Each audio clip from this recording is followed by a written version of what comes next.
there's this thing in the back of your mind that every single note you play is now recorded.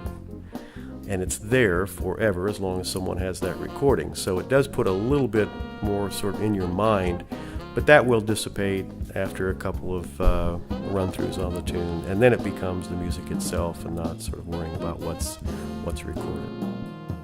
What got me interested is just listening to, trumpet players like Clifford Brown, Miles Davis, Dizzy, Freddie Hubbard, just the style and how enthusiastic they were about the music and how passionate they were.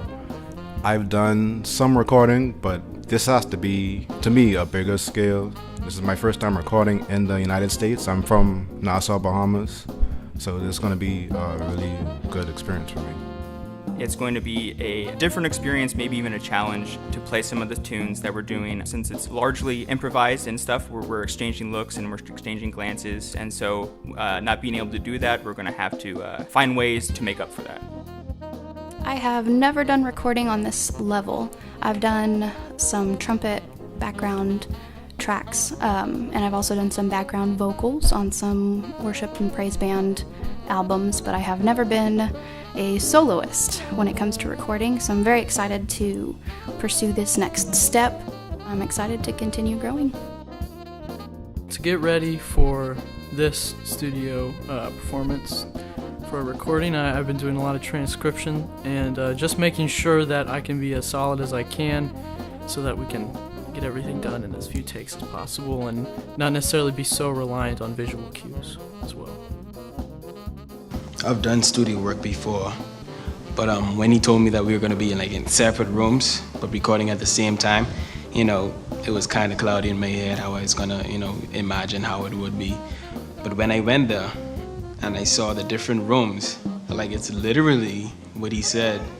And once we started, it was kind of amazing how everything was it seemed like we were in the same room. And he had all these pictures and plaques of people that he worked with. James Brown, Michael Jackson, Ozzy Osbourne, all these legendary people. So I was in good hands. I feel like I was in good hands that, we were gonna go in there and he was gonna help us make something, really great.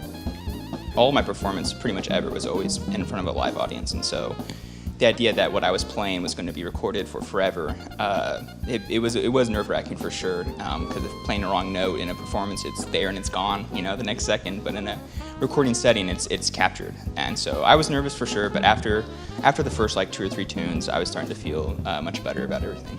Amazingly enough, we went in with the idea of getting maybe 4 tunes recorded, but we were able to move through those quickly and actually recorded 13 tunes in 6 hours. And just to give you some perspective on that, 13 tunes in 6 hours, any professional recording that would take place by a professional group might spend 2 or 3 weeks on 13. Each of these student musicians means something very, very special to me, and this group is special because they have such a personal bond with one another, and that shows through the music. As far as the CD, I can't wait to hear how it sounds. This is going to be my first professionally recorded CD. I'm excited for that.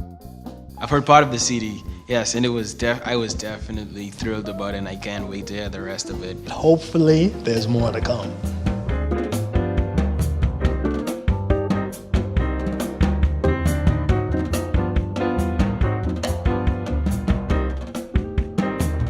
When marimba rhythms start to play, dance with me, make me sway, like the lazy ocean hugs the shore.